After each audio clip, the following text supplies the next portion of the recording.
Et c'est parti. Et paf! Comment ça va tout le monde? On est en forme en ce lundi soir. Salut Pilou, salut Chosy, salut Impertinent. Nos usual suspects sont là, ça fait plaisir. Salut Chocopop, Galan évidemment, qui devrait être très content puisqu'on parle enfin de jeux vidéo et de thèse. La chepée, comme on disait encore en 2002, je pense. Salut Nefo, ça va? Et content de vous retrouver. Après cette longue journée de labeur, on en remet une petite couche, mais moi vous retrouver, c'est un véritable plaisir. C'est un bonheur. Ça va, la musique est pas trop forte?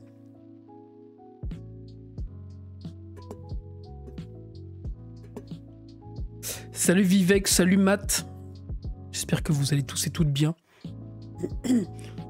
18h32, bah voilà, je suis un peu en retard. Qu'est-ce que c'est que cette affaire? Qu'est-ce que c'est que cette affaire? Moi qui m'enorgueillis régulièrement d'avoir une précision horaire de cheminot, me voilà en retard de 2 minutes. Ça ne va pas du tout. Alors, qu'est-ce que j'ai comme annonce à vous faire? Salut Taplin Crus, salut Kevin. On va prendre 5 minutes le temps de se poser. Oh!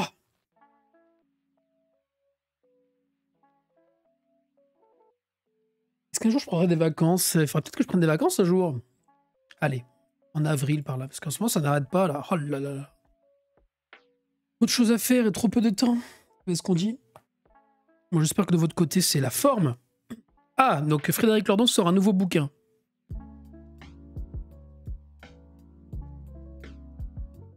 Écoutons Frédéric Lordon. De la planète.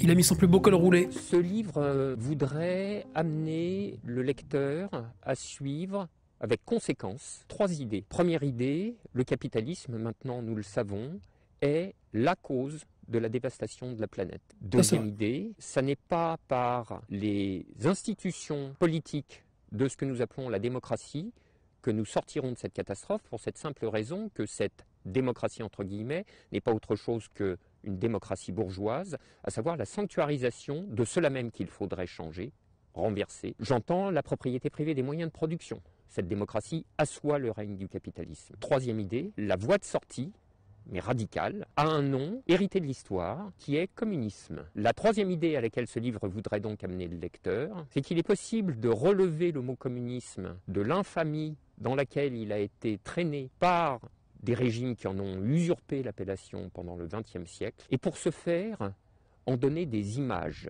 c'est-à-dire des figures.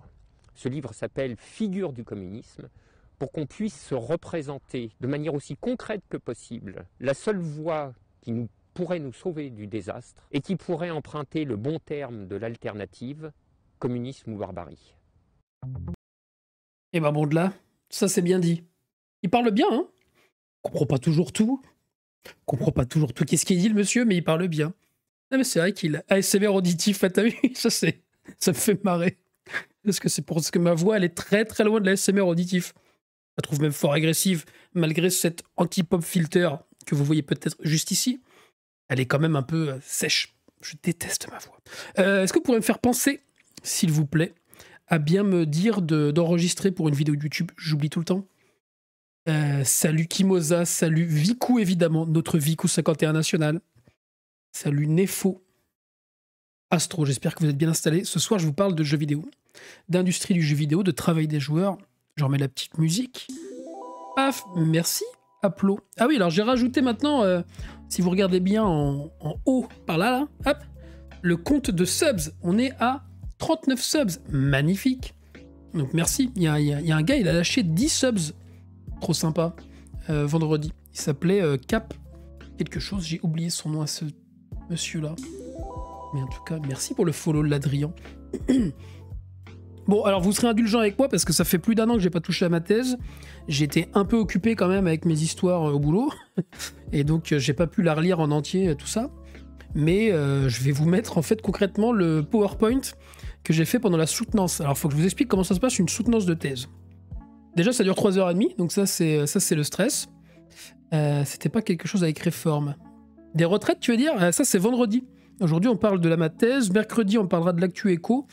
Salut Hugo. Et vendredi, on parlera de la... Enfin, en tout cas, du pognon pour les retraites. Je pense que c'est ça qu'on va faire. Ah oui, alors attendez, j'ai des annonces. Qu'est-ce que je suis bête. J'oublie les annonces.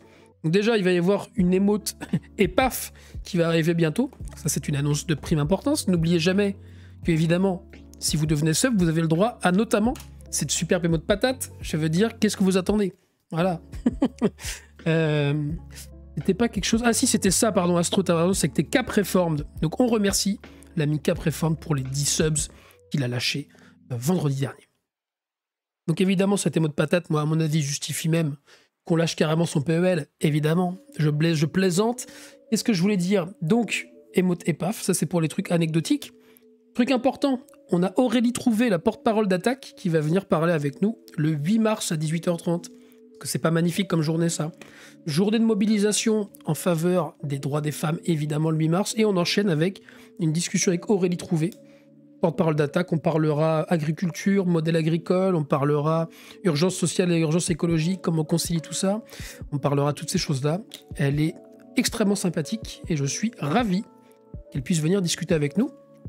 On aura aussi, attention, annonce en avant-première. Merci. Oh, Malkyoda qui devient actionnaire de la chaîne. Superbe avec son Prime. Merci beaucoup. Et voilà, tu es le ou la 40e actionnaire. Tu me diras dans le chat quel est ton genre, etc. Pour pas que je dise de bêtises. Qu'est-ce que je disais? Donc on aura aussi le 22 février, c'est-à-dire la semaine prochaine. Quelle bonne nouvelle. Normalement, si tout se passe bien, il y a Denis Colombi qui vient nous parler de la pauvreté et du pognon des pauvres.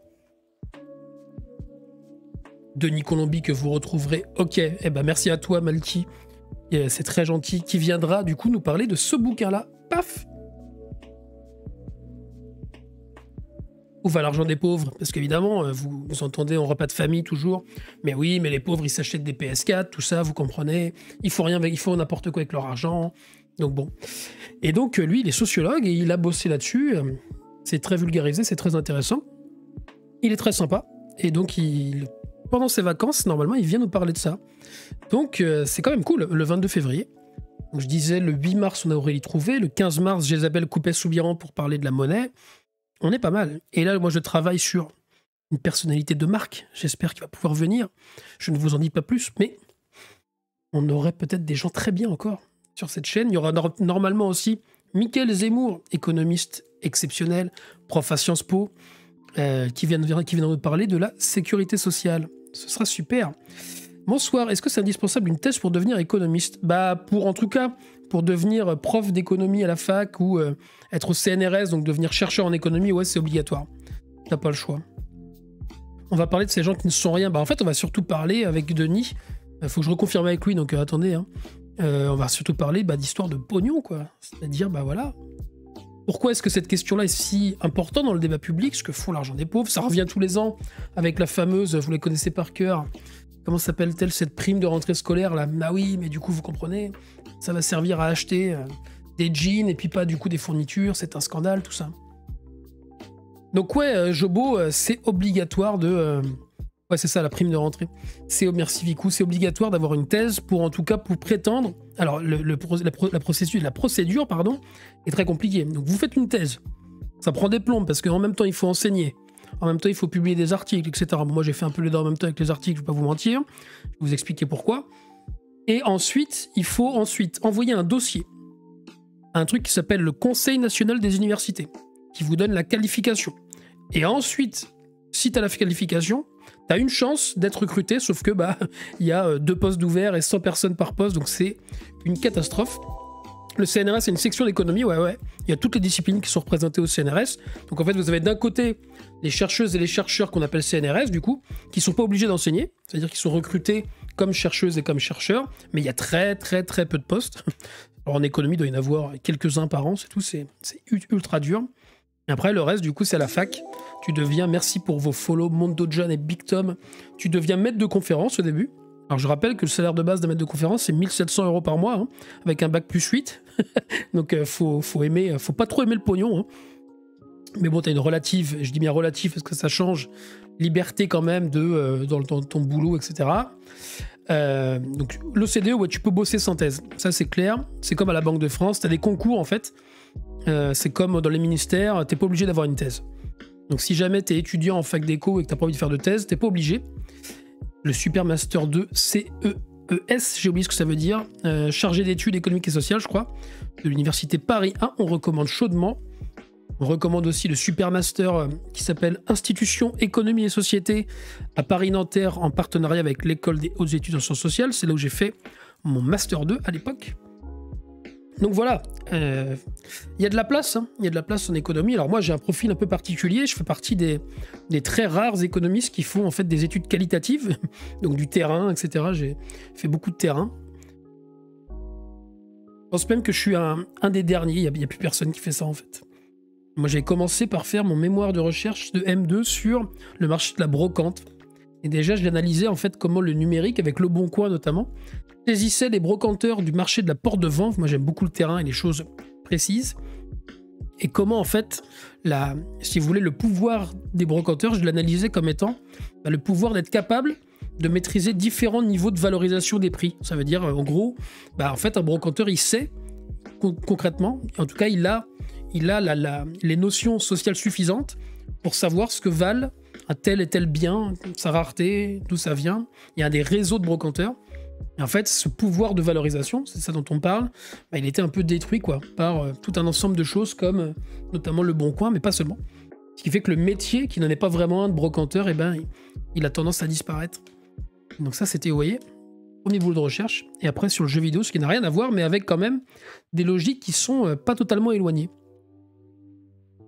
Et donc voilà, pour la petite histoire. Alors moi, j'ai commencé la thèse avec... j'ai fait vraiment une trajectoire de recherche classique qu'on pourrait presque plus faire aujourd'hui. Ça veut dire que je suis parti de questions, d'intuitions, de problèmes, et puis petit à petit, c'est ça, un peu Aymar du Vernet, ouais, mais alors ça, pour tout le monde, ça va pas parler, mais peu importe. Et petit à petit, en fait, je suis arrivé à un sujet de recherche plus précis, à un objet, enfin, j'ai vraiment fait une trajectoire totale de recherche, parce qu'en fait, maintenant, la façon dont ça se passe... Salut Marx! C'est que, en fait, dès le M2, t'en as qui ont déjà fait, de fait, 1 ou 2 années de recherche, parce que leur sujet de M2, ça continue après, etc. Salut Punish, salut, comment ça va? Salut Maître Cantinier. Et donc, voilà, vu qu'il n'y avait pas d'invité aujourd'hui, je me suis dit que j'allais vous parler un peu de ma thèse, ça me faisait plaisir aussi de remettre le nez dedans, mais j'implore votre indulgence. On a un peu de temps ce soir, donc on va parler quand même le temps qu'il faudra pour que ce soit copain. Oh, Léo Charles, regardez qui est là, notre ami Léo Charles. Léo Charles, que vous avez déjà vu sur cette chaîne, puisqu'il est venu avec Alban Pellegrini pour parler de dette publique. Il est venu ensuite à la CGT parler de dette, c'était super bien. Merci beaucoup à tous, merci beaucoup mon cher Léo. Et Léo qui a fait sa thèse sur la question du protectionnisme. Et donc évidemment là, on va le réinviter sur la chaîne. D'ailleurs tu n'as pas le choix Léo, tu seras évidemment d'accord. Pour parler en fait de protectionnisme. Grosse question. Et je pense que ce sera encore une fois très intéressant. Léo Charles qui a aussi été croisé le fer avec Agnès Verdier-Molinier sur la chaîne parlementaire. On dit bravo à Léo Charles. Ça c'est quand même stylé. Hein. Si, j'ai une autre annonce à vous faire. On est presque partenaire Twitch. Il faut juste qu'on continue à être relativement nombreux à discuter sur le chat, etc. Et après on sera partenaire Twitch. Alors j'ai pas très bien compris ce que ça changeait par rapport à affilié, mais tant pis. On va prendre. C'est une très bonne nouvelle. Et puis voilà, ce sera sympa.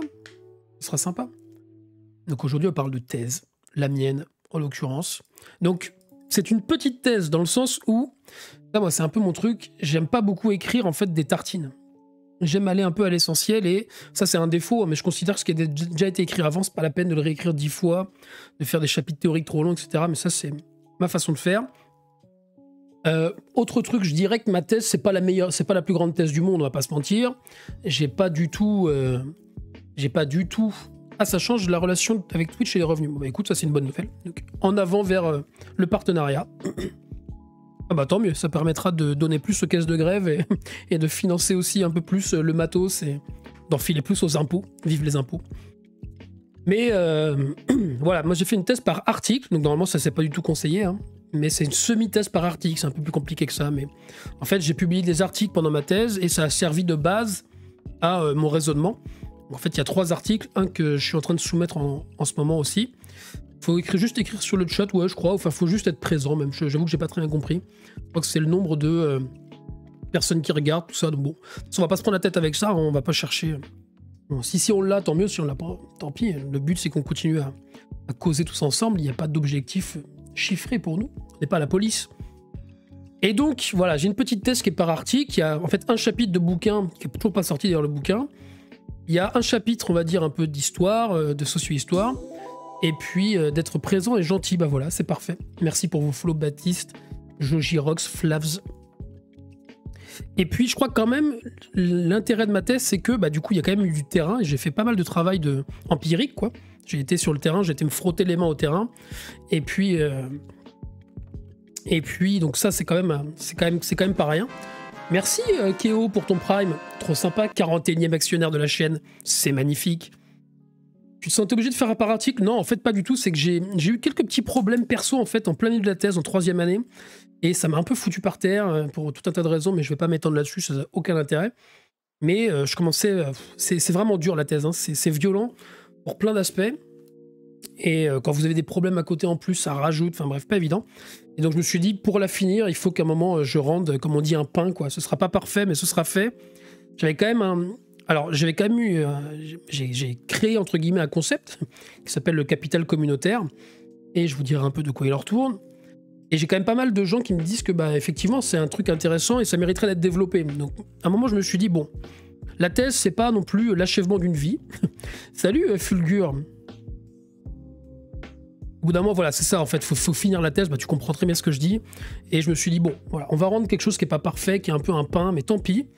Et puis, ce sera un peu le début, voilà, si je continue de la recherche. Bon, de fait, j'ai pas continué de la recherche, du moins pour l'instant, mais je pense que le concept, il est là, il intéresse quand même. J'ai des amis de mon frère qui est étudiant qui me disent qu'ils l'ont vu en cours, etc. Donc c'est quand même que ça a eu, pas un gros impact, mais de fait, il est repris, etc. Et puis voilà, je me suis dit, bon, j'ai mon petit concept, j'ai mon terrain, j'ai fait un apport modeste à la science, quoi, mais qui existe, qui a le mérite d'exister, donc on se contentera de ça. Pas parfait, mais voilà. Et donc ensuite, la soutenance de thèse, c'est quand même très long. Hein. Donc là, en fait, le diapo que je vais vous montrer, après je vous montrerai des bouts de la thèse, des articles, tout ça, mais en fait, ça dure, nous, notre présentation, elle dure que 20 minutes. Donc vous imaginez, résumer 50 tafs en 20 minutes, c'est hyper dur. Et ensuite, très concrètement, on se fait cuisiner par 5 chercheurs bien costauds, chercheurs et chercheuses, pendant 2 heures, 2 heures et demie. Donc c'est super long, quoi. Mais c'est un plaisir parce que ils ont lu tout ce qu'on a fait et puis les critiques sont justes, etc. Je viens d'un cursus éco-sociaux, en fait un peu des deux. Moi à la base j'ai fait un cursus pluridisciplinaire dans un institut d'études politiques avec une spécialisation éco, mais c'est vrai que j'ai plus un côté sciences sociales moi, et j'ai pratiqué l'éco comme une science sociale. Je revendique l'appartenance à l'éco comme une science sociale, c'est PhD hein, pour le coup. Et donc du coup voilà, j'étais un peu à la frontière de plusieurs choses, la socio-économie du travail, la socio-économie du travail gratuit notamment, des éléments de socio-histoire, de l'économie du numérique, enfin voilà, un peu croisement de plusieurs choses. Et donc je vais vous en parler tout de suite. C'est parti. Merci Luzlanus. Rappel d'enregistrer la vidéo pour YouTube, Galan, tu es trop fort. C'est parti. En avant. Alors, j'ai pas remis le nez dans ce diaporama depuis plus d'1 an, hein. Donc forcément, il y a sûrement des trucs qui peuvent être un peu... qui seront pas parfaits. Mais déjà, vous voyez que c'est dégueulasse parce que j'ai toujours été nul en PowerPoint, mais c'est pas grave, l'important c'est ce que ça raconte. Peut-on foirer une thèse? Bah oui. Tu foires une thèse, ça veut dire que t'abandonnes, quoi. Hein. Et en fait, il y a beaucoup d'abandon, parce que c'est dur, une thèse. Hein. Donc, parfois, en fait, on peut te proposer de la soutenir à huis clos, quand c'est pas terrible, mais que pour valider le doctorat... Donc je rappelle, hein, cette thèse n'est vraiment pas la thèse du siècle, mais il y a quelques éléments qui sont quand même intéressants. Donc en fait, toute mon idée, l'intuition de base, c'était de me dire, bon, il y a un truc quand même qu'il y a régulièrement, c'est le vocabulaire communautaire dans l'économie numérique. Ça parle de communauté dans tous les sens, c'est évidemment un mot qui est très chargé, et en fait, voilà, je me suis dit qu'à partir de ça, il y a sûrement des choses à en dire, que dans le même temps, il y avait aussi des discussions autour des communs. Moi, j'ai pas mal lu de choses là-dessus, les communs contre le marché. Évidemment, qu'est-ce que ça voulait dire, les communs, tout ça, notamment les communs numériques. En opposition, vous voyez, vous auriez l'open source, vous auriez plein de choses comme ça. Et je me suis dit, tiens, c'est intéressant. Je suis parti un peu de petites idées comme ça. Hein. Et la première intuition, c'était que peut-être qu'une des manières dont le capitalisme se renouvelle aujourd'hui, c'était en essayant de réintégrer la notion de commun dans les modèles d'affaires, dans ces business models, quoi. Et là, finalement, bon, il y avait des trucs intéressants à regarder. Et puis, je me suis dit, tiens, il y a quand même un secteur... Merci Neil Strung. Oh là là, Neil Strung qui resub 2e mois d'actionnariat pour Neil Strung. Superbe. Merci à toi.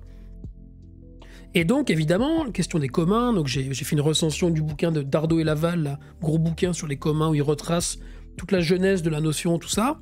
L'idée, c'est en gros de dire, bon bah voilà, il y a des espaces qui relèvent pas du marchand, qui sont non marchands. Et concrètement... En fait, ça vient faire pièce, ça c'est aussi Benjamin Correa qui dit ça, vient faire pièce au mode traditionnel qu'est le marché, en organisant la production autrement. Il y avait eu un prix Nobel d'Elinor Ostrom en 2009 sur les communs, gouverner les communs, et moi je me suis dit, en fait, plutôt qu'en fait d'opposition, il y aurait plutôt, à mon avis, enfin du coup c'était un peu mon intuition, des lignes de rapprochement entre ces logiques de marché et de commun, notamment dans l'économie numérique. C'était un peu ça dont je partais. Vous me dites s'il faut que je coupe la musique, si c'est trop chiant pour se concentrer, je coupe, mais normalement ça devrait le faire. Alors évidemment, dans le jeu vidéo, il y a aussi un truc qui m'a marqué, quand je commençais ma thèse, c'était, on parlait beaucoup de game as a service, le jeu comme un service, etc. Et donc ça m'intriguait, je me disais, c'est vrai qu'il y a quelque chose qui se passe aussi dans les modèles d'affaires, sans doute, au moins dans le discours managérial, et donc... Si, il y a un peu de ça, c'est un peu parler de communisme sans choquer, mais c'est aussi du coup amener une espèce de troisième voie. En fait, il y a autant de manières d'attraper les communs qu'il y a de volonté politique. Ça veut dire que dans le SS, ils vont dire qu'ils font des communs, l'État va dire qu'il fait des communs, mais maintenant les entreprises aussi disent de fait, en tout cas essayent de dire qu'elles font des communs, elles vont plutôt dire qu'elles font des communautés, et ça c'est pas inintéressant non plus. Et donc, bon moi je partais de, vous voyez, de cette espèce d'intuition là, il se passe quelque chose dans les modèles d'affaires du numérique. Il y a un truc qui se joue là. Ça veut dire que j'entends parler de communauté tout le temps, donc j'ai évidemment tapé économie numérique commun, et vous avez plusieurs milliers, centaines de milliers d'occurrences. Il y a vraiment un truc qui se passe. Donc ça, vous voyez, ça, dans un processus de recherche, c'est le début, c'est-à-dire c'est le bordel. Donc, le premier truc qu'on fait, les premiers trucs que j'ai fait, c'est essayer de déjà lire beaucoup. Donc j'ai lu sur voilà, les communs, sur l'économie du numérique, sur la socio-économie du numérique, et puis il y a un autre truc qui m'est apparu, c'était qu'il y avait aussi toute une littérature qui se développait autour du travail gratuit, notamment dans le numérique. Il y a un type qui s'appelle Antonio Casilli, qui est d'ailleurs président de mon jury de thèse, qui a lui beaucoup bossé sur ce qu'il appelle le digital labor, donc en fait le travail des usagers, c'est ça l'idée, avec des idées. Merci beaucoup Aristobule pour ton follow, et merci encore Anil pour ton prime, trop sympa. Et donc, il y avait quelque chose qui se jouait, vous voyez, salut Aristobule, on commence à voir, vous voyez, les éléments là qui se mettent en place. On a du travail gratuit, on a des idées, alors justement, les communs avec derrière une forme de travail gratuit, du bénévolat, avec la passion, la rhétorique de la passion, tout ça se mélange un petit peu, vous voyez, dans ma tête. Et je me dis, avec tout ça, à mon avis, il y a matière à aller chercher un peu plus loin. Et puis vous voyez, vous tombez sur des trucs comme ça. Et puis vous avez aussi, moi j'ai regardé les Steam Dev Days, ça s'appelait je crois, où justement les devs expliquaient un peu leur stratégie de développement, leur stratégie notamment communautaire. Et je suis tombé en fait par hasard aussi dans un séminaire où je me suis inscrit, où un type parlait en fait dans sa boîte de la logique de développement communautaire. Et là je me suis dit, je pense que je tiens quelque chose en matière de recherche. Donc vous voyez, je commençais à avoir un sujet qui émergeait, puis je commençais à avoir un objet de recherche, et puis surtout un terrain, qui serait le jeu vidéo. Et donc voilà comment on rentre un peu là-dedans. Bon, ça commençait à prendre forme un peu dans ma tête. Mais vous voyez, typiquement ça en fait partie. Designer Path of Exile pour être joué pour toujours. Et ça, moi, il m'a semblé que c'était ça qui se jouait dans l'industrie du jeu vidéo. Il y avait quelque chose, en fait, comme une espèce de bêta perpétuelle, vous voyez. En fait, finalement, la logique, c'est de plus en plus d'avoir un jeu qui devient un service, qu'on modifie en permanence. Et donc, je me suis dit, bon, on va aller creuser un peu par là. Et donc, mon idée de base, donc là, évidemment, ça va être beaucoup trop rapide, mais parce que c'est les 20 minutes de présentation que je vais vous faire en plus lent un petit peu, de ma soutenance de thèse, et puis ensuite, on verra un peu plus loin dans mes papiers, etc., ce que je raconte. Bon. L'idée, c'est qu'en fait, de plus en plus, mon idée, c'était que le jeu vidéo, c'était plus un produit. De plus en plus, en fait, on met à disposition gratuitement, et puis ça évolue en permanence. Donc en fait, on ne peut plus vraiment parler de produit, mais plutôt pour moi de service, d'accord, qui est en constante évolution. C'était un peu ça l'idée. Et l'essentiel en fait des revenus, pour certains jeux, comme vous prenez Fortnite, c'est la vente de contenu cosmétique. Et là, il y a un truc qui m'intéressait, c'est qu'en fait, il y avait aussi plusieurs monnaies qui cohabitaient. On peut acheter du cosmétique en monnaie légale, d'accord? Donc vous achetez, vous payez 10 €, vous avez le droit à un skin, etc. Et puis il y a aussi, dans certains cas, des monnaies privées qui sont en fait gérées par la boîte elle-même, d'accord? Vous avez, je sais pas, moi, à chaque partie, vous gagnez 100 Bleach, et avec vos Bleach, vous pouvez acheter du contenu, etc. Donc il y avait déjà quelque chose, moi, qui m'intéressait dans la logique de cette monnaie privée, et qui est en fait spécifique au jeu, et en fait de ce qui circule aussi dans ces jeux. Dans la monnaie in-game, c'est exactement ça. Donc je me suis dit, là, il commence à se passer quelque chose, quoi. Parce qu'en fait, ces articles dont on parle un peu de biens virtuels, etc., en fait, ils ont de virtuel que le nom, puisque la valeur qu'il leur a accordée aussi par les joueurs, bah, elle est importante. Et puis, ça dit quelque chose aussi de son rapport aux autres joueurs. Bon, je rentre pas dans le détail tout de suite.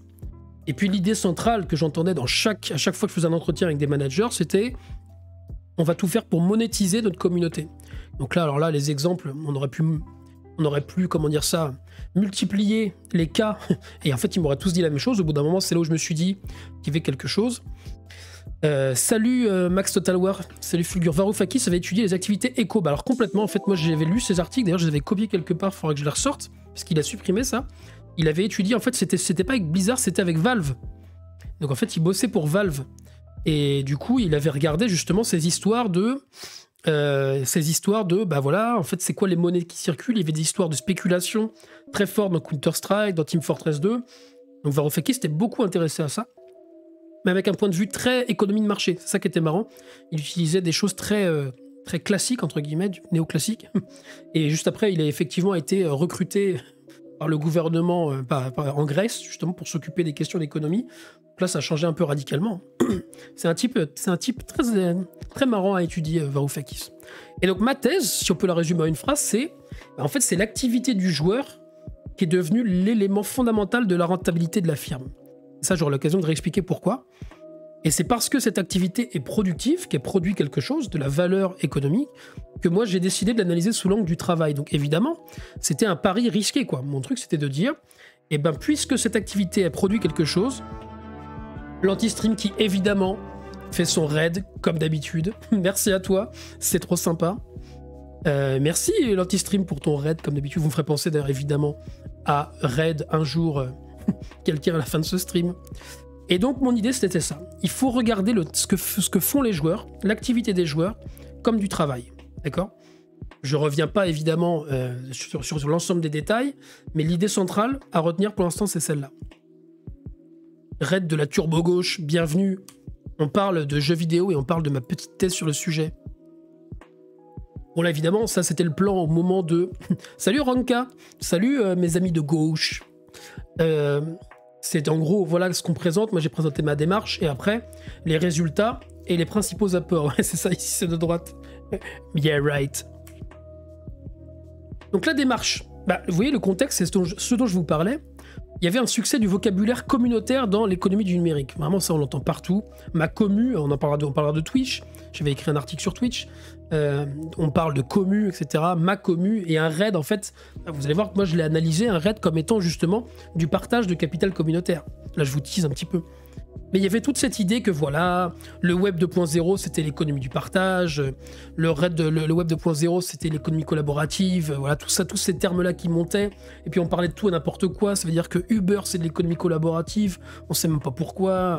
Dans le même temps, des espèces de trucs en ligne, comme la ruche qui dit oui, c'est aussi du collaboratif. Enfin, on met du collaboratif partout. Le coworking, tout ça. Il y avait vraiment un espèce de nouveau langage qui se présentait dans le numérique. Et ça, moi, j'ai décidé de le prendre en sérieux, quoi. C'était en quelle année ? C'était en 2019, mais c'était l'aboutissement de plusieurs années de boulot avec des hauts et des bas. Donc, ouais, c'est sûr qu'il y a des choses qui ont déjà depuis évolué, et des choses qui ont pas mal bougé. Et puis, dans le même temps, je voyais aussi qu'il y avait, ça c'était facile à voir, hein, un succès des jeux free-to-play, quoi, de modèle d'affaires dans le secteur du jeu vidéo.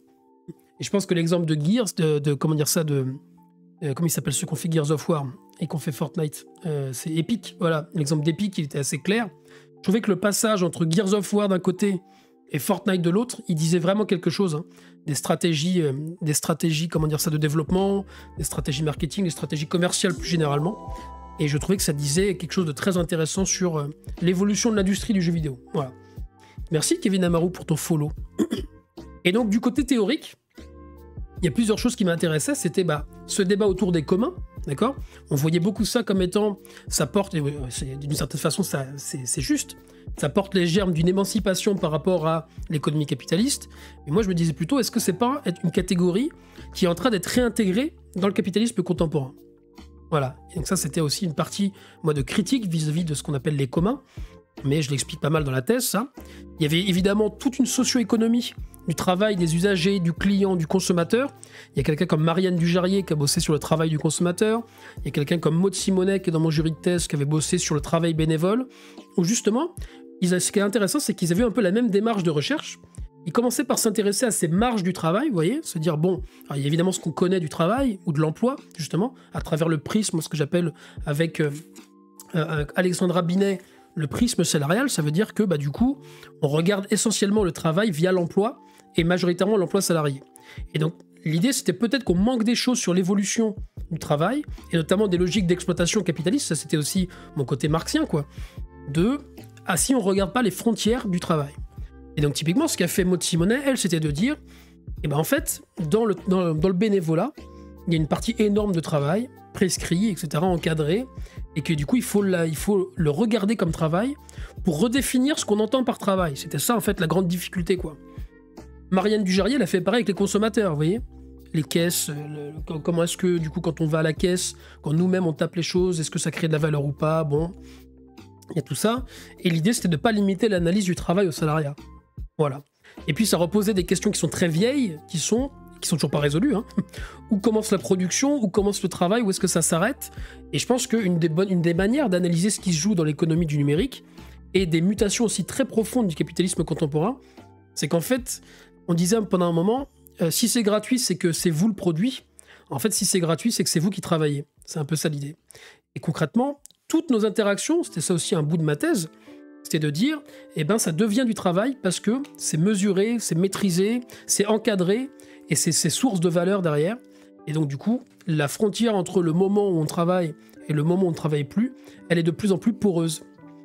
Et ça, je trouvais que il y avait quelque chose de très intéressant à creuser là. Et donc voilà. Et donc la problématique, c'était un peu celle-là, en tout cas le début, c'était comment est-ce que les entreprises du jeu vidéo mettent au travail leurs usagers. En gros, l'idée, c'était de dire, en fait, vous allez le voir avec le détour historique, si vous voulez, les joueurs n'ont pas toujours été des travailleurs. C'est ça aussi ma thèse. C'est que c'est une construction sociale, historique, et qui est un moment précis, non seulement du capitalisme, mais qui est aussi un moment précis de l'évolution des modèles d'affaires du jeu vidéo. Et en gros, en 95, on n'était pas des travailleurs, c'est un peu ça l'idée. C'est aujourd'hui qu'on est devenus, de fait, des travailleurs, et je vous expliquerai un peu la logique qui sous-tend cette thèse-là. Et donc, l'objet, c'était d'interroger la manière dont les joueurs deviennent des travailleurs. Qu'est-ce qui fait qu'à un moment donné, on transforme ce que font les usagers en travail? C'est quoi les modalités d'organisation, etc. Donc ça justifiait énormément d'aller sur le terrain, de voir concrètement. En fait, moi, j'ai suivi pendant 1 an et demi, voire 2 ans, un projet de ça pratiquement du début jusqu'au moment de la sortie du jeu, en fait. Donc j'ai vraiment vu de l'intérieur et en regardant des données, etc., ce qui s'était passé, les tentatives de discuter avec la communauté, de créer une communauté, tout ça, ça m'a beaucoup intéressé. Et puis d'interroger, ça c'était le plus difficile, hein, le lien entre la mise au travail et le profit dans l'industrie du jeu vidéo. Et alors ça, c'est peut-être la partie la moins achevée, parce que c'est la plus difficile. Entre guillemets, on ne pourrait pas trouver une causalité comme ça. Mais par contre, l'idée, c'est de dire, pour moi, ce qui fait qu'il y a une profitabilité aujourd'hui dans le jeu vidéo, ce qui fait qu'un jeu est rentable ou pas, salut Tols. Et en fait, c'est le travail des joueurs. Et j'expliquerai pourquoi après. Ah mais Neil, alors là, ça y est, il offre des subs, il est en train de craquer tout son argent durement gagné à la sueur de son front, en offrant des subs. Merci à toi. Merci Lalice pour le follow. Et donc j'insiste sur le mot deviennent. Vous voyez, quand je dis jouer aux jeux vidéo, c'est travailler de manière provocante, c'est pas dans l'absolu. Il y a un processus dont il faut organiser, dont il faut regarder la manière dont ça fonctionne, les organisations, etc., qui font que, on peut considérer que c'est effectivement du travail. L'Antistream devient actionnaire de la chaîne, c'est magnifique. Vous aurez bien compris que j'ai mis actionnaire pour rigoler. Hein. Donc voilà. Et la méthode, du coup, est celle-là. J'ai été prendre des statistiques sectorielles, donc statistiques assez classiques sur le jeu vidéo, l'évolution des ventes dématérialisées, l'évolution du marché physique d'un côté, ça disait quelque chose, l'évolution des boîtes, quelles sont aujourd'hui les boîtes dominantes sur le marché, le déplacement du marché vers le marché asiatique, etc. J'ai mené une quarantaine, en fait beaucoup plus que ça, mais ceux que j'ai gardés, quarantaine d'entretiens avec des joueurs, avec des membres de communauté, avec des salariés dans des boîtes, avec des streamers. Je dirais en fait pourquoi je me suis aussi intéressé au streaming sur Twitch. J'ai passé quelques mois dans une boîte, j'avais accès à des archives, ça c'était peut-être pour moi le moment le plus riche de toute mon enquête. C'est que si vous voulez, au lieu de devoir...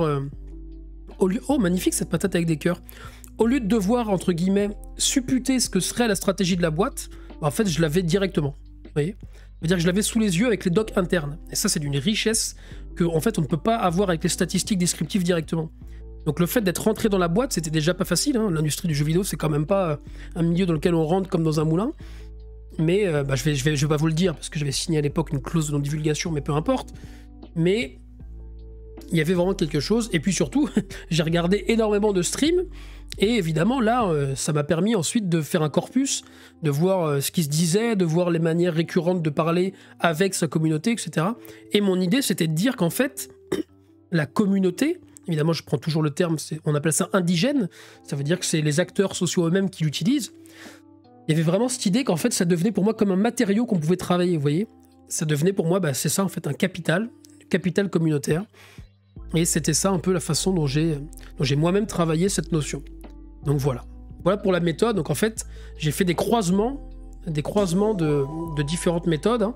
Mais surtout, je voulais absolument rentrer sur le terrain et aller chercher des données auxquelles on n'a pas accès très facilement.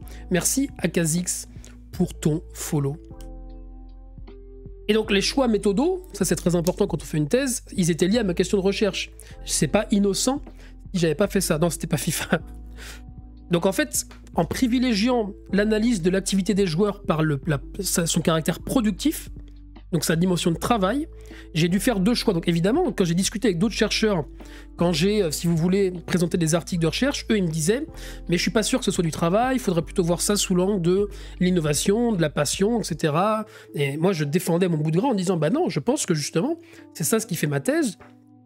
Il faut regarder concrètement ça comme étant productif, comme étant producteur de valeur et donc comme étant une forme de travail. » Alors évidemment, ça ne veut pas dire que c'est la même chose que du travail salarié, j'ai jamais dit ça, mais que justement ça nous interroge sur où commence le travail et où s'arrête le travail. Voilà. Haute vie économie, nous dit Vicou. Je crois que Vicou a soif. T'as trop bossé aujourd'hui, c'est ça? Et donc la première démarche, c'est socio-historique. Ça, c'est hyper important. L'idée, c'était de retracer l'évolution, si vous voulez, on appelle ça de la mésoéconomie, d'accord? C'est-à-dire c'est pas de la macro au niveau général de l'économie, c'est pas de la micro au niveau de l'entreprise, mais au niveau d'un secteur. Et donc c'est de la mésoéconomie, on pourrait dire sectorielle aussi. J'ai retracé un peu la structuration économique du jeu vidéo, et j'ai reconstruit, si vous voulez, cette histoire à partir de la problématique justement de l'activité du joueur.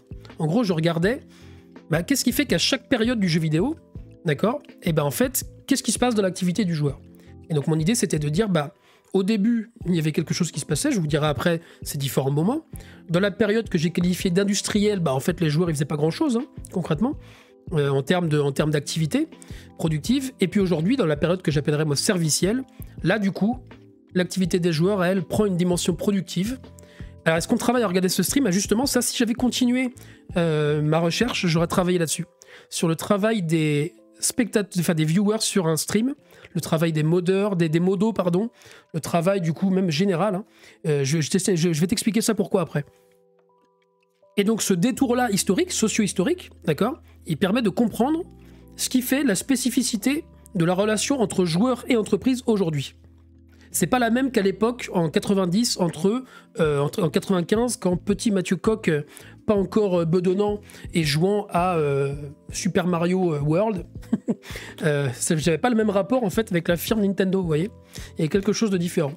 Je n'étais pas encore un travailleur selon ma thèse et selon mes critères de définition.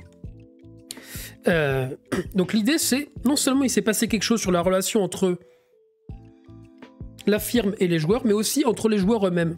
Ça veut dire que jouer ensemble aujourd'hui aux jeux vidéo, c'est pas pareil que jouer ensemble aux jeux vidéo en 95. Et ça, je vous montrerai pourquoi après.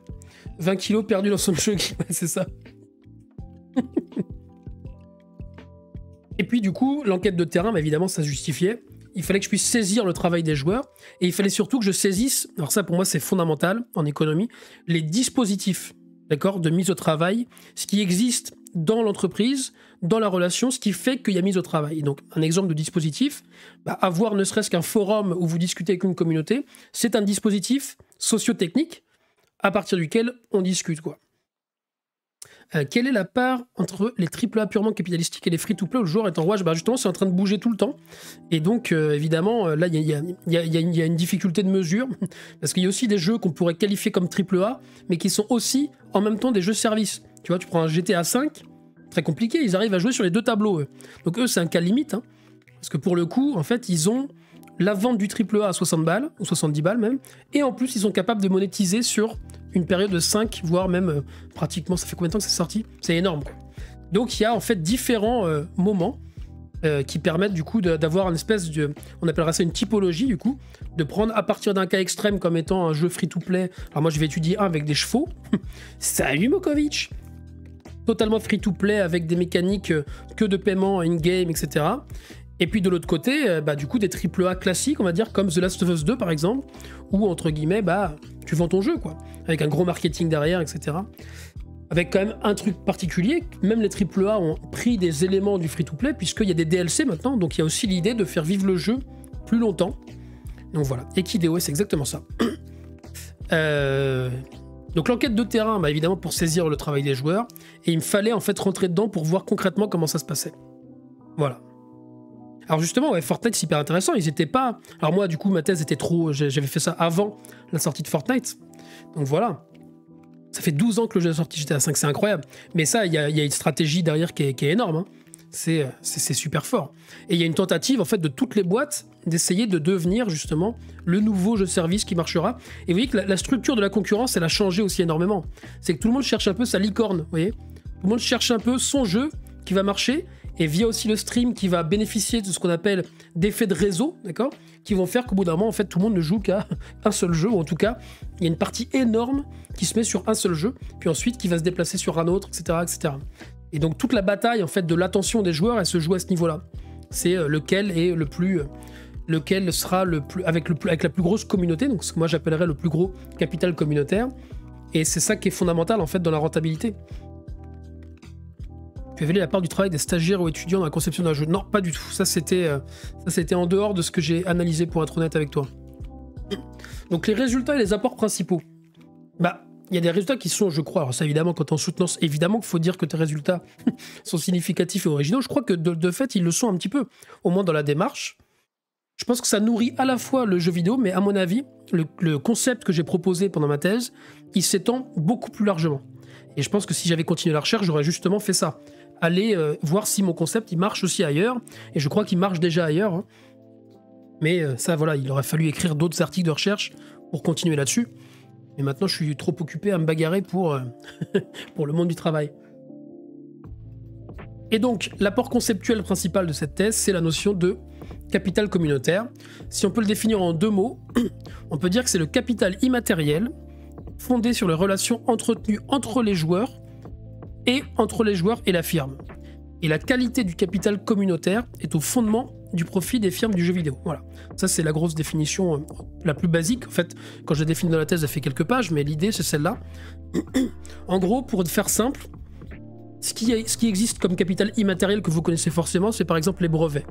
Voilà. Ça, c'est du capital immatériel. Et moi, ce que je dis, c'est que le capital qui est au fondement des revenus du jeu vidéo, c'est quelque chose de beaucoup plus fluide, entre guillemets, de beaucoup plus difficile à cerner, qui serait le rapport des joueurs entre eux, imbriqués dans des dispositifs socio-techniques, gérés par la firme, d'accord, et qui fait que bah, la firme sera plus ou moins rentable. En gros, pourquoi est-ce que la notion de qualité aussi elle est fondamentale? Dès qu'il y a un troll quelque part, c'est là où ça ruine la qualité du capital communautaire. Les enfants pourront plus jouer, par exemple, vous voyez, s'il y a des gens qui mettent des trucs d'extrême droite, tout ça. Donc veiller à la qualité des relations dans la communauté, c'est aussi veiller à ce qu'il y ait des échanges, notamment du coup marchands, avec de la vraie monnaie, la monnaie légale, qui puissent se passer correctement. Et concrètement, ça change aussi complètement la vision qu'on a de la firme. La firme, en fait, c'est plus seulement quelqu'un qui va produire quelque chose, un bien ou un service, le mettre sur le marché, et ensuite, du coup, attendre que ça se vende, mais c'est quelqu'un qui va se placer dans un environnement, dans une espèce d'écosystème de valeurs, pour essayer d'en tirer le plus possible bénéfice, vous voyez. Et là, je trouve que c'est quand même pas mal comme définition. Ça dit quelque chose de l'économie du numérique aussi. Est-ce que je pourrais aller parler de la méthode de recherche, etc. Ouais, ok. Tu pourras juste me redemander ça, Haute-Vie, à la fin. Comme ça, là, je vais juste développer un peu mon truc et je vous redonnerai un peu des trucs derrière. Mais l'idée, c'est qu'effectivement, en fait, il y a toute une phase exploratoire, hein, qui est la plus compliquée d'ailleurs, où, bah, du coup, là, tu galères, quoi. Tu connais personne, et donc, du coup, la grande difficulté, c'est d'être capable de rentrer sur le terrain. Ça paraît simple comme ça, mais en fait, il suffit pas de toquer à une porte en disant coucou, je viens étudier le jeu vidéo. Donc bah du coup, il faut discuter avec des gens, il faut ensuite se faire accepter dans différents réseaux, faut ensuite, bah voilà, c'est aussi un travail de longue haleine. Hein. Moi, ça m'a pris plusieurs mois, hein, plus de 6 mois pour être capable de rentrer sur le terrain, et c'est quand même costaud, quoi. Et donc le capital communautaire, ça regroupe pour moi 3 propositions en même temps qui sont liées. Ça désigne une stratégie de revenu. D'accord? Donc l'idée, c'est comment je vais faire pour être rentable avec mon jeu vidéo? Eh ben, je vais chercher à construire une communauté. C'est ça l'idée. D'accord? C'est plus tellement construire le meilleur jeu, entre guillemets, du point de vue des graphismes, etc. C'est être capable de constituer la meilleure communauté. Et je pense que c'est ça qui définit la concurrence aujourd'hui dans le jeu vidéo. Qui sera capable de constituer la meilleure communauté? Donc vous voyez cette idée par rapport au commun, là? En fait, toute mon idée, c'est de dire qu'en fait, les boîtes, elles constituent des espèces de communs gouvernés par elles-mêmes, donc par le privé. Et que d'une certaine façon, en fait, ce qui est fondamental pour une boîte, c'est aussi de ne jamais montrer la stratégie. Et si on est capable de l'oublier, en fait, c'est aussi ça qui fait que c'est rentable. Bon. Mon idée, c'est que la valeur de cet espace communautaire, là, bah, ça repose sur la mise au travail des usagers. Si les usagers ne se comportent pas de la bonne façon, en fait, ils vont eux-mêmes détruire le capital communautaire. Donc en fait, l'essentiel du travail, il faut qu'il soit invisible. Il faut même pas qu'on ait l'impression de participer à la création de valeur. Sinon, en fait, bah, on peut s'en rendre compte, et c'est ce qui s'est passé dans mon exemple. Ça, je vous en dirai 2 mots quand je parlerai de mon article. C'est hyper intéressant. Moi, en fait, j'ai surtout, sur le terrain, j'ai vu un échec. Et un échec, ça dit vraiment quelque chose d'énorme, quoi. Parce que ça montre ce qui peut se passer quand ça marche pas, justement. Bon. Et puis la captation de la valeur, ça c'est un peu plus compliqué, mais l'idée, c'est que ça résulte d'un différentiel de régime d'évaluation, je vais le dire comme ça, entre les usagers et l'entreprise. En gros, il est fondamental, pour qu'il y ait du profit, que les usagers, entre guillemets, restent à leur place, c'est-à-dire qu'ils ne se perçoivent jamais comme participants à la création de valeur, et de l'autre côté, l'entreprise, elle, son travail, c'est de les garder à cette place-là, tout en faisant émerger le maximum de monnaie légale, en fait, c'est ça l'idée, et donc du coup, derrière, de profit. Et je pense que là, il y a quelque chose de fort, quoi. Il faut toujours le plus important, c'est qu'on ne remette jamais en question son statut de non-travailleur. Donc il y a vraiment quelque chose, à mon avis, qui était fort dans cette idée-là. Bon. Alors, je continue. Les 3 points de ce résultat, bah, en fait, c'est mes 3 articles de recherche. D'accord? Le premier, c'est un peu un effort de contextualisation socio-historique. Donc là, en reprenant, c'est le moment, on va dire, économie de la régulation. Ça veut dire que je me suis intéressé à des moments de régulation de l'industrie du jeu vidéo. Donc l'idée de la régulation, c'est de dire, il y a un ensemble d'institutions, alors en l'occurrence ce ne sera pas des institutions, mais de règles, de façons de fonctionner dans le secteur qui font que ça se reproduit, d'accord, que ça permet de dégager du profit. Et en fait, bah, comme dans le capitalisme, il y a un moment, il y a des crises, il y a des choses qui fonctionnent moins bien et qu'il faut qu'on change en fait, d'accord, de mode de régulation. Et c'est le cas aussi au niveau sectoriel, donc dans le jeu vidéo. Et moi j'en identifie 3, je vous le dirai après, le mode de régulation artisanal, industriel et aujourd'hui serviciel. Alors évidemment, en fait, si vous voulez, c'est un idéal type. Ça veut dire que, évidemment, le mode de régulation servicielle, il n'y a pas que des jeux-services. Il y a toujours des AAA, etc. Mais la structure, d'accord, de l'industrie, elle a changé. C'était ça un peu mon idée. Et j'ai approfondi ensuite la notion sur le terrain, donc en allant dans une boîte, en suivant un projet sur le long terme pendant 1 an et demi. Donc, gros travail d'archives, gros travail de discussion, gros travail de suivi aussi des données en interne, etc. Et puis, j'ai étendu le concept en l'appliquant aussi aux streamers. Parce que je trouvais qu'il y avait quelque chose qui se passait, évidemment, avec le travail des streamers. Et mon idée, c'est qu'en fait, un streamer, son boulot... Alors moi, c'est un peu différent parce que je joue pas vraiment beaucoup aux jeux vidéo, mais son taf, c'est pas tellement de jouer aux jeux vidéo. Son taf, c'est d'animer une communauté. Et donc, son taf, en fait, c'est de gérer son capital communautaire. Voilà. Salut, Ratagast. Tu m'as eu un prof il y a 3 ans maintenant. J'espère que j'ai été un bon prof pour toi et que t'as appris des choses, sinon ce serait hyper triste pour moi. Et donc le premier point, c'est la socio-histoire. Ça, c'était un peu mon idée. Absolument. Tu fais très plaisir. Et j'espère que tu vas bien aujourd'hui. Et je sais pas ce que tu fais, mais j'espère que tout va bien pour toi. Donc l'idée, merci Antoinance de devenir actionnaire, abonnement de niveau 1, tu as donc désormais accès à une magnifique patate et bientôt un épaf que vous pourrez spammer au début de chaque live. Et donc, perspective donc, qu'on appelle institutionnaliste, hein, ça c'est vraiment important, je m'intéresse vraiment à la reproduction du secteur du jeu vidéo, je m'intéresse à l'organisation concrète du marché, du travail, etc. Pour saisir la régulation du secteur avec toujours ce même angle. Merci Punish Donut pour ton prime. Bon là, on va approcher très très vite des 50 subs. Qu'est-ce qu'on va faire une fois qu'on aura tant de subs? Tiens, je vous poserai la question après. Ce que vous voulez qu'on fasse comme événement un peu sympa, qui change tout ça. Et je vous proposerai aussi des éléments d'un programme un peu plus fixe sur les 3 différents jours de la semaine. Je vous redirai ça. Donc mon idée, vous voyez, ma problématique centrale, c'est toujours la même. C'est du coup l'activité des joueurs. C'est ça mon truc. C'était ça ma variable en fait pour saisir les mutations du secteur. Bon, il y a un lien entre la rentabilité de la firme et la mise au travail des joueurs que j'ai essayé du coup d'expliquer via le détour socio-historique, donc sur un temps un peu plus long, en gros des années 50 jusqu'à aujourd'hui. Vous me direz, mais il n'y a pas de jeu vidéo dans les années 50. Bah, en fait, si. Ça commence très tôt.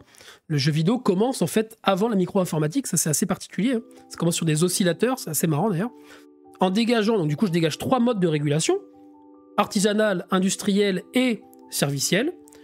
J'interroge le statut du joueur et à chaque fois les origines du profit. Donc vous allez voir qu'en fait, au début, il n'y a pas de profit dans le mode artisanal, ou en tout cas très peu. Dans le mode industriel, il y en a, mais qui dépendent de la vente. Et puis dans le serviciel, merci Ratagas pour ton abonnement. Mais non, mais dépense pas ton argent. Il dépense son argent d'étudiant. Qu'est-ce que c'est que ça? Alors là, il y a une espèce de train de je sais pas quoi. Train de la hype. Si vous abonnez, vous avez des émoticônes. Bon, voilà. Voilà l'idée. Donc les résultats, c'est que le jeu vidéo... Tu n'es plus étudiant? Ah bah alors du coup, c'est bon. Tu peux y aller. Le jeu vidéo n'est plus un produit, mais ce que j'appelle un environnement valorisable. C'est aussi pour ça qu'on peut parler de plateformisation du jeu vidéo. Ma définition de plateforme, c'est environnement, au sens de plateforme numérique notamment. Environnement valorisable, ça veut dire, c'est pas forcément valorisable au sens du capital, ça peut justement être valorisable autrement, avec d'autres logiques que celle du capital, mais évidemment là, c'est dans la logique marchande, qui est celle du capital. Et c'est l'évolution de la manière de générer le profit qui est, moi je crois, la source de la mise au travail des joueurs. Donc vous voyez, il n'y a pas une mise au travail comme ça dans l'éther, ça sort pas de nulle part. C'est parce qu'il y a une nécessité de modifier les modèles d'affaires que du coup, la manière entre guillemets d'étendre la logique du capital, c'est de passer par le travail des joueurs. Vous voyez, c'est très Rose à Luxembourg mon histoire, mais il y a un peu de ça quoi. Et donc, le capital communautaire prend le pas sur d'autres formes de capital immatériel, comme par exemple les brevets, l'avance technique, etc. Vous voyez, on est passé d'une logique pendant longtemps qui était les bits, ce qui voulait rien dire, mais les 8 bits, les 16 bits, 32, 128 bits, vous voyez, où c'était, entre guillemets, l'argument de vente principal, c'était « je suis meilleur que mon voisin, techniquement, j'ai de meilleurs graphismes, etc. » Vous regardez Fortnite, et vous regardez ce que ça rapporte, et la qualité intrinsèque des graphiques, vous voyez bien que l'essentiel n'est plus là. C'est ailleurs que ça se joue, la capacité à être rentable. Et oui, c'est ça tout l'enjeu. Et donc le travail des joueurs correspond, ça c'est hyper important, à une période située de l'histoire du jeu vidéo. Il n'y a pas toujours eu du travail des joueurs. C'est parce qu'il y a une modification de l'industrie qu'il y a justement une modification de la façon dont on traite l'activité des joueurs. Salut, je vais utiliser un de tes articles, celui sur les streamers, pour un dossier de L3 que j'avais sur les streameuses. Merci, t'es intéressant. Trop sympa, Marty. Bah écoute, on va en discuter un petit peu après. Donc les apports, évidemment, de ce détour socio-historique, c'est que je contextualise ce que je veux dire par capital communautaire. Je redéfinis, c'est un peu ça l'idée, le jeu vidéo, plus comme un produit, mais comme un environnement valorisable, et qui est du coup en perpétuel changement. Et cette idée d'avoir des bêtas qui n'en finissent jamais, d'avoir des patchs en permanence, ça c'est pour moi une énorme différence avec la période que j'appelle industrielle. Parce que forcément, vous avez, si vous vous plantez, entre guillemets, vous faites Mario 64, il y a un bug, en fait votre bug il sera jamais corrigé. C'est inscrit sur en plus une cartouche, sur un format physique, qui fait que il faudra attendre le Mario suivant pour qu'il y ait des corrections. Aujourd'hui, il y a un bug, il est corrigé dans les semaines qui viennent, quoi. Donc le jeu, en fait, est en évolution perpétuelle, prend en compte aussi les retours, justement, de la communauté, la fameuse, et puis, du coup, pour moi, il y a une redéfinition de ce que ça veut dire la qualité d'un jeu. D'accord? La qualité d'un jeu, mais ça, j'y reviendrai tout à l'heure, quand on regardera un peu... Alors là, ça c'est un article qui n'est pas encore sorti. Hein. Je l'ai même pas encore fini de le soumettre à la revue, mais j'espère qu'un jour il sera accepté. Mais c'est que la qualité, c'est justement un truc qui se redéfinit pratiquement tous les jours. Et que du coup, ce qui fait la qualité du jeu, c'est aussi surtout la qualité de qui joue au jeu. Ça, c'est fondamental. Alors que dans les années 90, à la rigueur que vous jouiez ou pas au jeu, la boîte, elle s'en fout, tant qu'elle a vendu son jeu. Si vous jouez à Mario à 3 ou 4, mais qu'il a vendu qu'une seule cartouche, il s'en fout, vous voyez. Alors que quand vous avez du coup des jeux free-to-play, bah, le nombre de joueurs qui jouent en même temps, le nombre de personnes qui passent leur temps du coup à discuter, à échanger, etc., bah, ça c'est fondamental pour les métriques, c'est fondamental pour dégager des revenus, ça peut être de la pub, ça peut être les ventes de skins, etc. Vous voyez. Et donc on a une espèce de typologie comme ça. Il y a des joueurs qui vont eux ne jamais acheter, mais par contre, leur simple présence fait que ça incite d'autres joueurs à acheter. Vous n'allez pas acheter un skin si c'est pour le montrer à personne, ça n'a pas d'intérêt. Vous voyez. Et je pense qu'il y a vraiment quelque chose là qui se joue. Et donc voilà. Ensuite, qu'est-ce que j'ai dit ? Ça permet de comprendre l'importance de la place des usagers dans la création de valeur dans le jeu vidéo. Ça, je reviens pas là-dessus. Ça permet de comprendre ce que c'est la qualité, qui est en perpétuelle recomposition, renégociation. Par exemple, moi, j'aime bien les jeux de baston. Et bien, un jeu de baston, si jamais quelqu'un trouve un combo craqué qui fait que tu perds toute ta barre de vie en 2 minutes, bah, tu vas avoir un problème. Vous imaginez s'il faut attendre le jeu d'après, là, ça n'a pas trop d'intérêt, quoi. Donc il faut, en fait, si vous voulez, que les personnages soient aussi le plus équilibrés possible, même aussi dans LoL, typiquement, pour que ça donne envie d'acheter différents skins pour différents personnages, etc. Vous voyez, il y a vraiment un objectif qui est énorme derrière, quoi. Sinon, si les gens se mettent à jouer que quelques personnages, bah c'est mort. Du coup, vous pourrez moins vendre de skins, etc. On est sur un jeu comme Street Fighter V, il y a clairement ça derrière. Un jeu comme FIFA, eux aussi, ils arrivent à faire les deux. Ils vendent le jeu 60 balles et en plus, ils sont capables, avec FIFA Ultimate, de dégager des revenus colossaux sur une très longue période. Je sais pas si t'as regardé les jeux d'upgrade avec les différentes incitations à payer, voire des comptes admin cheatés. Ah non, ça j'ai pas vu. Phénomène méta, industrialisation des services et services, c'est ça. Du coup, l'industrie jeux vidéo entre en approche, c'est un peu ça, il y a un peu cette idée-là. Alors, moi je dirais pas le mode agile, mais en tout cas, logique de service, avec l'idée, en fait, un truc comme Path of Exile, s'ils peuvent le faire durer 20 ans, ils le feront. En fait, qu'est-ce qui fera que le jeu ne sera plus rentable ? Ils ne vendent pas de toute façon le jeu. Ils vendent des éléments à l'intérieur. C'est le jour où la communauté s'est barrée, ce qu'ils appellent la communauté s'est barrée autre part, le jour où, du coup, le capital communautaire disparaît, bah là, forcément, tu ne peux plus vendre ce qu'il y a à l'intérieur. Et je trouve que ça, c'est une très bonne, à mon avis, une manière très efficace de comprendre ce qui se joue, quoi. Et puis, c'est une espèce de contribution aussi à la théorie de la valeur, qui est un peu à la frontière entre l'économie des conventions, qui s'intéresse beaucoup à la coordination entre les agents, au pouvoir de valorisation, qu'est-ce qui fait que telle ou telle chose aura une telle ou telle valeur, et puis digital labor, c'est-à-dire en fait le travail des usagers, pour faire très simple. Ok ? Donc ça, à mon avis, c'était déjà intéressant en soi. Alors attendez, je regarde si vous dites des choses. Du coup, plus vite sur le marché, sauf Cyberpunk. Ah oui, non mais complètement. Mais en fait, en vérité, ils ne mettent plus jamais sur le marché des produits. Et en fait, ce qui est intéressant, c'est que, regarde, tu prends un jeu qui est en... comment ça s'appelle en... Merde, le terme m'échappe. C'est pas pré-alpha, c'est en early access. L'idée, ce que tu vends derrière, c'est la capacité de participer aussi au développement du jeu et donc de faire partie de la communauté. Il y a vraiment cette espèce d'idée qu'on te vend l'attachement communautaire, quoi. Et tu te sens aussi privilégié comme faisant partie de ceux qui étaient avant. En fait, tu vois, c'est des logiques qui sont aussi empruntées à toute la logique du... comment ça s'appelle, les Kickstarter, etc. Tu vois, il y a vraiment quelque chose qui me parle beaucoup, là. Donc, voilà.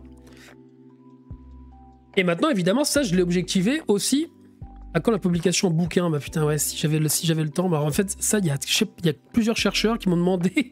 En fait, ça intéresse plus les Anglais que les Français. Il y a tout un tas de chercheurs anglais qui bossent sur ce genre de trucs-là. Et ils ont fait Google Trad, parce qu'ils parlent pas français, ils m'ont dit ça, il faut que tu le publies en anglais, mais parce qu'ils sont beaucoup plus ouverts à ces espèces de méthodes un peu abductives, où il y a des retours entre le terrain et la théorie, avec différentes faisceaux d'indices, etc. Plus qu'en France d'ailleurs, notamment à Oxford, mais le problème c'est que j'ai pas le temps, quoi. Et j'ai fait des choix de vie qui ont été dans des directions différentes, mais qui me vont très bien aussi. Et donc là, l'enquête de terrain, ça me permettait d'objectiver, d'accord, sur le terrain, et surtout d'avoir ce qu'on appelle une granularité plus fine, c'est-à-dire de rentrer aussi au cœur des dispositifs, de comment ça fonctionne, et de comment concrètement, d'accord, il y a ce passage vers une logique de service. Ça me fait penser aux travaux du sociologue Antonio Casilli sur les micros travers du clic. Bah oui, c'est normal, puisque c'était mon président de jury de thèse. Donc on a bossé ensemble. Enfin, en tout cas, j'étais intervenu dans son séminaire à l'époque, ça devait être en 2016, un truc comme ça. Et puis je m'entendais. Ça fait un moment que je ne l'ai pas parlé d'ailleurs. Enfin, il va falloir que je lui renvoie un petit message. Mais ouais, il y avait vraiment ce genre de logique-là. Donc lui, il essaie de développer ça en France, mais on a beaucoup bossé. Je faisais partie d'un groupe de travail qui s'appelle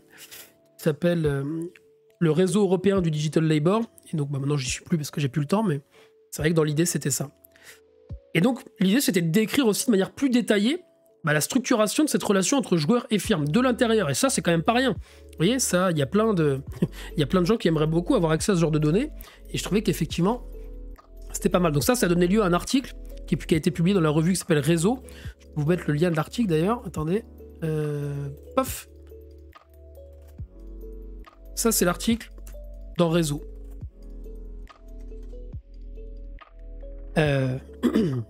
Et donc l'idée, là, les résultats, c'est...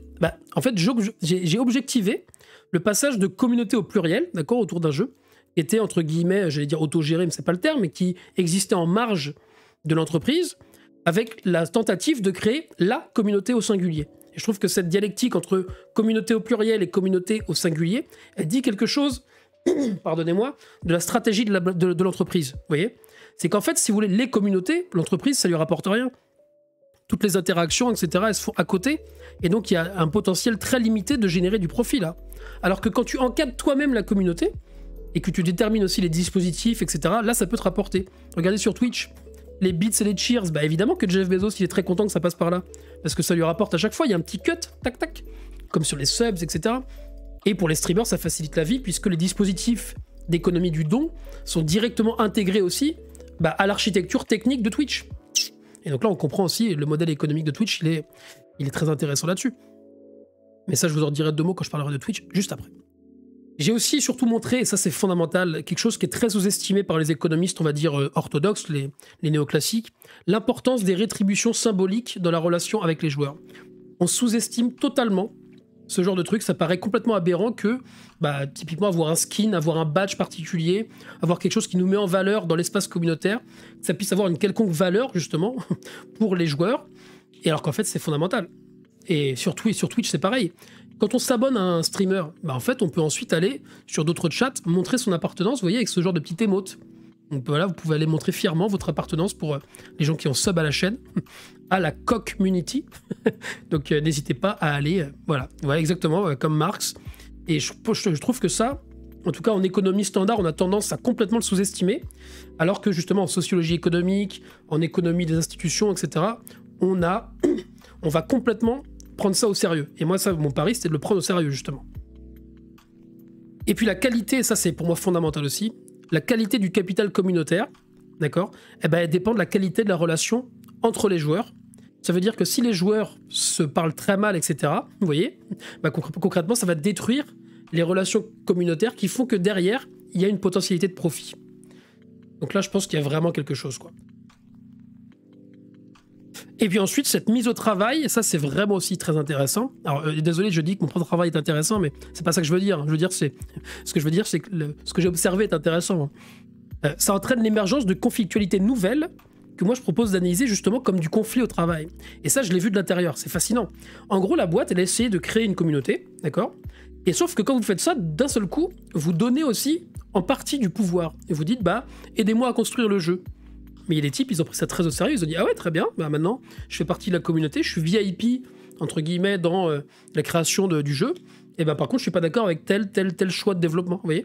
Et là, vous avez un conflit entre les développeurs d'un côté, et puis l'équipe de dev, l'équipe de prod, et puis la communauté, quoi. Qui se dit « Mais attendez, vous m'avez demandé de venir, c'est pas pour faire joli. » Donc l'espèce de logique marketing au début se transforme en justement prise de conscience qu'il y a un processus de travail qui intègre la communauté. Donc vous vous rappelez ce que je disais au début ? L'importance, entre guillemets, que chacun reste à sa place, qu'il y ait des éléments d'évaluation. L'air est trop pollué à Paris, ça me gratte la gorge. Des éléments de valorisation qui sont différents. En fait, c'est exactement ça. C'est que le jour où on prend conscience que, en fait, on travaille, et en fait, on se met un peu à détruire aussi le capital communautaire, quoi. Et c'est exactement ce qui s'est passé. Et si vous avez un jeu qui repose sur l'interaction communautaire où il n'y a pas de communauté, votre jeu, il ne vaut rien, zéro. Là, je trouve qu'il y a vraiment quelque chose, quoi.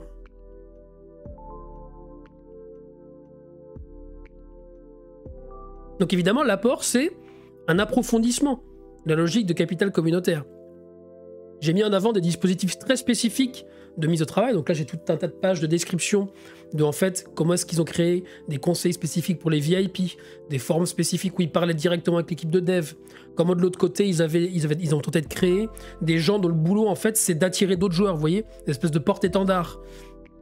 Comment est-ce que la boîte, du coup, essayait de gérer ça avec quelle métrique, avec quelle stratégie aussi marketing, de com derrière.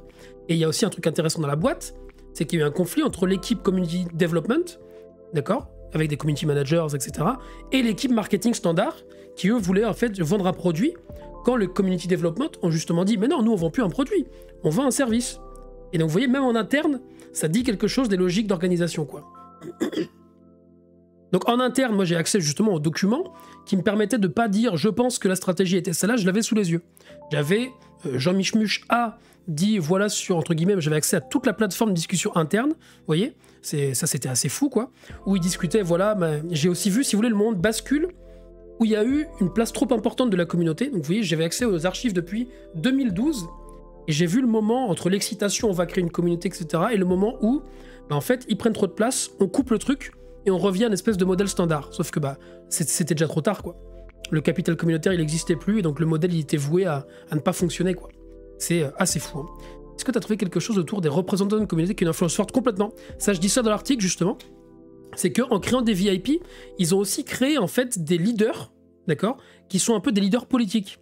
Et sauf que ces leaders politiques, ils se sont sentis investis d'une mission, ils parlaient au nom de la communauté. Tu vois, ils disaient, mais attendez, moi je représente, entre guillemets, c'était limite la communauté de tel ou tel pays. Ils ont été choisis en fait au début parce que leur appartenance à tel espace communautaire dans tel pays, ils étaient suffisamment connus, vous voyez, c'était un peu des têtes de gondole, qu'on s'est dit, on va tous les mettre ensemble et puis ça va faire venir la communauté avec eux. Sauf qu'en fait, ça leur a donné une certaine forme de pouvoir, d'accord? Et ils se sont mis à troller en masse, quoi. Vous voyez, un peu comme là, en termes de comment dire ça, gâcher le capital communautaire, ils se sont mis, avec des mots d'ordre, etc., à spammer les forums, etc. Donc là, c'est foutu. Ils ont compris qu'ils avaient une importance dans le process de développement du jeu. Et ça c'est vraiment hyper intéressant. Et donc, ces conflictualités nouvelles, c'est ça. Et puis du coup, j'ai aussi donné des éléments d'une typologie du travail du joueur. Ça veut dire que vous avez d'un côté les bidouilleurs, les mecs qui s'y connaissent techniquement, qui vont attacher beaucoup d'importance à la qualité technique du jeu. D'accord, le balancing, typiquement, est-ce que tel personnage est plus fort qu'un autre? D'autres qui vont avoir un côté un peu plus, justement, de porte-étendard vis-à-vis de l'extérieur. Donc là, on se demande, voilà, comment on fait pour ramener des joueurs, tout ça. Et puis, en fait, il y a ceux qui étaient le average Joe, quoi. Ceux qui étaient simplement là, mais en étant là, ils participent aussi, vous voyez, à la création du capital communautaire. Ça veut dire qu'ils participent à l'effet de massification qui est fondamental pour avoir les effets de réseau. Et donc voilà, ça me paraît vraiment intéressant. Et puis maintenant, on en arrive aux streamers. Donc en gros, premier article, contextualisation avec la notion. Deuxième article, approfondissement avec le terrain. Et troisième article, extension, où là, on sort un peu, entre guillemets, de la logique, de, comment dire ça, qu'est-ce que je voulais dire? On sort du développement de jeux vidéo en tant que tel, on s'intéresse à notre type de travail, les streamers. Et donc là, bon, évidemment, j'ai mis ces joueurs qui se filment en diffusant leur partie en ligne. Vous, je sais que vous savez de quoi je parle, mais les chercheuses et les chercheurs ne savent pas forcément du tout de quoi il s'agit. C'est même le moins qu'on puisse dire. Et donc j'ai fait beaucoup d'observations, d'analyses de vidéos, d'entretiens. J'ai capturé aussi des éléments quantitatifs sur les stats, sur le nombre de partenaires, etc., sur différentes plateformes. Et j'ai décrit un peu ce travail sur Twitch. Voilà. Et j'ai analysé aussi le modèle économique sur Twitch, toute cette espèce d'économie du don, et la participation, la rhétorique de la participation à une communauté, etc., qui pour moi sous-tend ce travail. Et donc, mon premier résultat, c'était de dire, le travail des streamers, en fait, c'est d'abord constituer et exploiter une communauté. C'est d'ailleurs le titre d'un article que j'ai publié dans la Nouvelle Revue du Travail, que je vous mets tout de suite. Hop. Il s'appelle justement Constitution et exploitation du capital communautaire. Donc voilà, vous voyez qu'il y a quand même il y a une certaine logique dans toute ma thèse et dans tout mon travail de recherche. Merci pour ton follow, Pexnisbis. Pas facile à dire ça. Et donc ensuite que les revenus des streamers, donc essentiellement en fait les dons, les subs, sont directement liés, et puis la pub aussi, mais c'est très marginal, directement liés à la relation que les streamers ils vont entretenir avec leur communauté. Donc là, il y a un article qui est sorti récemment qui reprend un peu le même genre d'idée sur la nécessité d'être authentique, etc., de l'espèce de travail émotionnel, la relation que tu entretiens avec ta communauté, je mets ça évidemment entre guillemets, et la plateforme, c'est là où c'était hyper intéressant, et ben c'est elle en fait qui gère ce que j'appelle les dispositifs d'attachement communautaire. Donc les émotes, les bits, les cheers, tout ça, c'est les dispositifs qui sont gérés par la plateforme. Donc on a une espèce, vous voyez, de triangle où on a le streamer, sa communauté, entre guillemets, et puis la plateforme qui, elle, se pose en surplomb, mais qui, en fait, on les voit jamais. Les aboires, ça, c'est magnifique. Je bois un coup, promis à chaque fois. Et donc, là, pour moi, il y avait une manière super intéressante d'étendre la notion de capital communautaire, quoi, et de voir comment tout ça fonctionnait. Donc, vous irez lire l'article si ça vous intéresse. Donc, l'idée, c'est, le streamer diffuse sa partie, interagit en direct avec sa communauté, mais t'as toujours pas trouvé un nom spécial pour les membres de ta communauté, d'ailleurs, Mathieu. Bah, écoutez... je vous mets au boulot. Bah dites-moi, hein, parce que sinon moi j'aurais bien dit la community. Ça c'est magnifique. Donc le streamer, vous savez ça mieux que moi, bah voilà, mais ça je l'expliquais à des gens qui ne connaissent rien à Twitch. Les patates, ouais. Les potatoes. Les spectateurs peuvent rémunérer le streamer tous les mois s'ils veulent, soit ponctuellement via un système de dons, ça aussi vous connaissez très bien. Je préfère être appelé cotisant plutôt qu'actionnaire. Bah oui, l'actionnaire c'était plus pour rigoler. Mais du coup, on va changer ça pour cotisant après. Qu'est-ce que je voulais dire? Ça, il y a un truc qui paraissait complètement incompréhensible quand j'ai soumis l'article au début. C'était, mais en fait, ils ne comprenaient pas pourquoi les gens payaient. Et je leur disais, mais vous comprenez pas parce que justement, vos référentiels intellectuels sont pas bons. C'est que pour vous, voilà, vous pensez avec la logique de l'utilité un peu standard, ça nous rapporte quelle utilité, etc., etc. Mais en fait, c'est justement parce qu'il y a un registre qui est de l'ordre de l'économie du don qui fait qu'il y a évidemment une propension, entre guillemets, à donner plus importante à mesure qu'on devient, entre guillemets, proche et qu'on se sent investi dans cet espace communautaire. Et ça, c'est un truc qui a beaucoup impressionné. Hein. C'est que ça paraissait complètement fou de se dire que quelqu'un qui paye pas, en fait, voit la même chose. Sauf que ce que je leur ai dit, c'est qu'ils voient certes la même chose, mais par contre, ils ne participent pas de la même manière. Vous voyez ? Il y a des chats réservés aux abonnés, il y a des émotes, etc. Donc en fait, on paye aussi pour la participation. Le paiement donne accès à certains éléments, donc voilà, les émotes, etc. Et donc c'est l'attachement entre le streamer et le spectateur. Ça vous rappelle pas quelque chose comme l'attachement entre les joueurs et la boîte ou avec le jeu? Bah si, c'est la même logique. C'est ça qui est valorisé, quoi. Et donc voilà. Donc les apports, c'est en étend la notion de capital communautaire, et je pense qu'on peut encore plus l'étendre. Hein. La description des caractéristiques. Déjà, j'ai décrit les caractéristiques de comment ça s'appelle, de ce que c'est la population sur Twitch. J'ai apporté des éléments de compréhension aux dispositifs marchands qui sont spécifiques au streaming, donc déjà faire comprendre comment ça marchait Twitch. Et puis j'ai fait aussi comprendre des éléments sur le lien entre le streamer et sa communauté, quoi. Merde, mon discours devient indigeste, excuse-moi. N'oubliez jamais que j'ai aussi une journée de taf dans les pattes, hein. Facile. Mais donc voilà. Mais là on a fini de toute façon là-dessus. Donc l'idée centrale, le jeu vidéo, c'est un environnement de valorisation au pluriel, d'accord? Parce que c'est pas seulement la valeur marchande au sens de monnaie, mais c'est aussi justement les valeurs que nous, on peut mettre dans le rapport avec le jeu, d'avoir un skin, d'être vu, etc.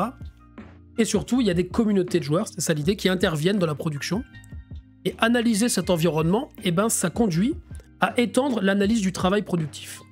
On n'est pas seulement à parler, d'accord? Parce que si tu veux, audience, ça implique quelque chose aussi qui est plus, Tammuz, qui est plus passif. L'idée, c'est justement... En fait, moi, je parle pas moi-même de communauté, c'est le fait que les entreprises et les streamers parlent eux-mêmes de communauté qui dit quelque chose. D'accord? Et c'est ça que je trouvais intéressant. Et donc, voilà.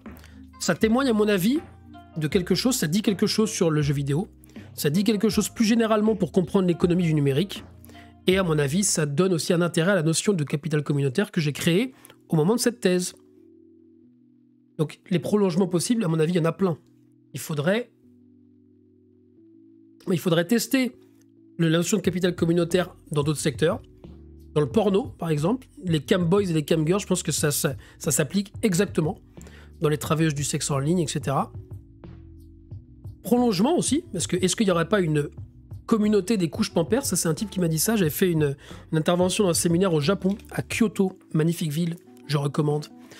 Où il me disait, mais moi j'avais vu ça l'autre jour avec ma femme, il y avait une communauté des couches pampers, où des gens, vous voyez, ils se donnaient des conseils sur comment utiliser les couches, etc. Donc est-ce qu'il n'y aurait pas une logique aussi à étendre le concept dans des endroits où on pourrait... C'est les slides de ma soutenance de thèse, ouais, c'est exactement ça. Où en fait on ne serait pas habitué à imaginer qu'il y a de la communauté, quoi, notamment les couches pour perses.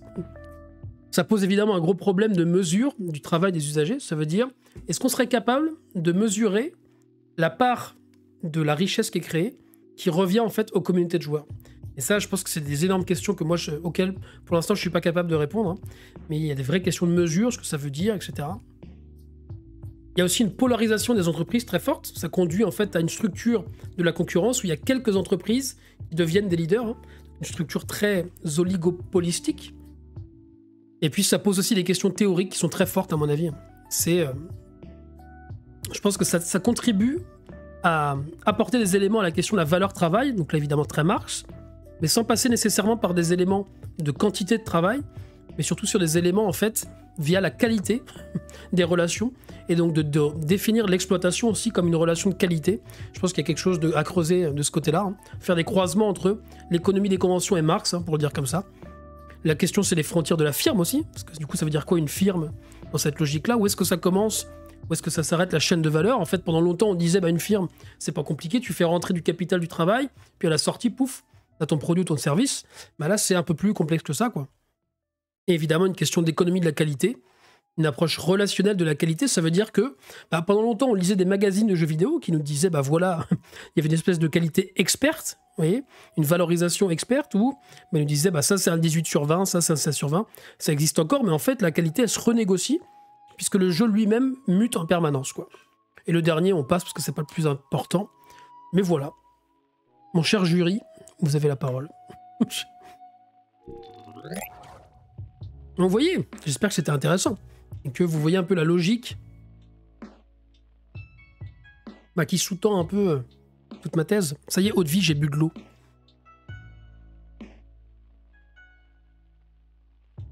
Quand on dit que les joueurs apportent aussi un travail, c'est au travers des liens qu'ils tissent et de l'énergie qu'ils mettent dans la communauté. C'est exactement ça.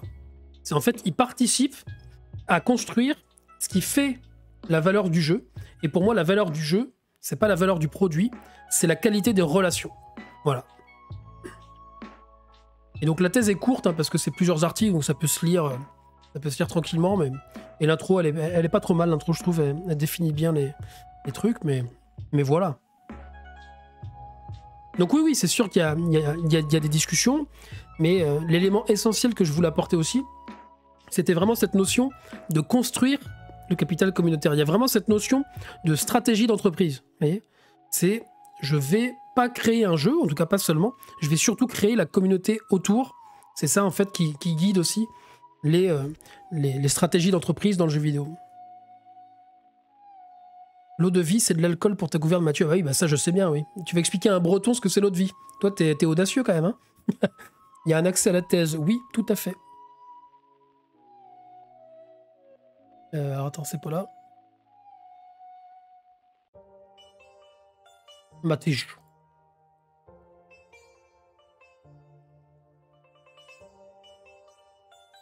Lave-la. En voyant le message sur la quête à la messe, je me demande ce que donne la littérature cette notion de communauté religieuse et du don dans ce contexte. Effectivement, là, il y aurait complètement des choses à faire en fait de ce côté-là. En tout cas, c'est hyper intelligent du point de vue, comment dire ça, théorique. Il y a clairement des liens à faire, hein. Du coup, si on parle de stratégie d'entreprise, comme tu dis, elle doit bien savoir l'apport de ces travail. En fait, c'est tout le problème d'une stratégie d'entreprise. C'est que avant que, entre guillemets, la valeur se réalise, avant que tu sois rentable, tu sais pas en fait si tu le seras. C'est ça tout l'enjeu de la concurrence aussi entre firmes, hein. C'est dans le capitalisme, il y a aussi de ça. Donc tu vois, il y a clairement, en fait, il y a la volonté de dégager des revenus comme ça, mais typiquement l'exemple que j'ai pris moi et que j'ai vu de l'intérieur, ça n'a pas marché. Donc en fait, tu peux pas savoir en amont ce que ça va te rapporter, parce que ça implique que ta stratégie réussisse. Et ça, c'est pas forcément évident, hein. Toute la religion don contre don dette est liée aux valeurs religieuses. Alors, il y a un peu de ça, un peu plus compliqué que ça, parce que les dettes, notamment dettes publiques, etc., c'est un peu plus difficile. Mais par contre, il y a très clairement pour moi quelque chose dans le capitalisme contemporain, et notamment dans l'économie du numérique, sur la logique de don contre don. Et moi, une des manières dont on peut l'interpréter, c'est que la volonté du capital, c'est d'essayer de se réapproprier ce genre de notions pour les intégrer, quoi. Si tu peux garder tes liens dans un coin, ce serait top. Ouais, bah t'inquiète. Pas de problème. Il y a une construction identitaire, ça c'est clair. Est-ce que j'ai subi trop de résistance, de dédain pour mon étude? Toujours craindre que ce genre d'objet soit mal vu par les chercheurs qui pourraient considérer ça comme des objets mineurs. Alors en fait, c'est justement... Oui, il y a clairement eu des vieux qui m'ont dit, bon, t'es bien mort avec tes histoires de jeux vidéo, mais ça va quoi. Sauf qu'il y en a d'autres aussi qui ont tout de suite vu l'intérêt, le potentiel, et justement, ceux qui considèrent que des sujets sont mineurs parfois se trompent. Et j'ai beaucoup de chercheurs qui m'ont dit que c'était quelque chose, entre guillemets, un peu d'avant-garde, que ça disait aussi quelque chose de mutation de l'économie du numérique qu'on a encore du mal à saisir. Et donc très humblement, voilà, j'ai apporté ma petite pierre pour essayer de comprendre ça. Et voilà, après, l'objectif, c'est que ça vive, tu vois. Si je vais continuer la recherche, après, je pense que dans quelques années, j'aurais changé aussi ce que je dis de ce concept, etc. Salut Oliteux, merci pour ton follow. Et j'aurais fait ça un peu différemment. J'aurais vu aussi les limites de mon concept, de mon travail. C'est normal, c'est ça la recherche. Et après, je l'aurais enrichi avec d'autres éléments. On n'en finit jamais d'apprendre. La recherche, c'est jamais une fin, c'est toujours des étapes. Et un perpétuel recommencement. Et voilà, on ouvre des portes théoriques, on déblaye un peu des chantiers, etc. Attendez, je vais couper le stream déjà. On va dire au revoir à YouTube. De gros bisous YouTube.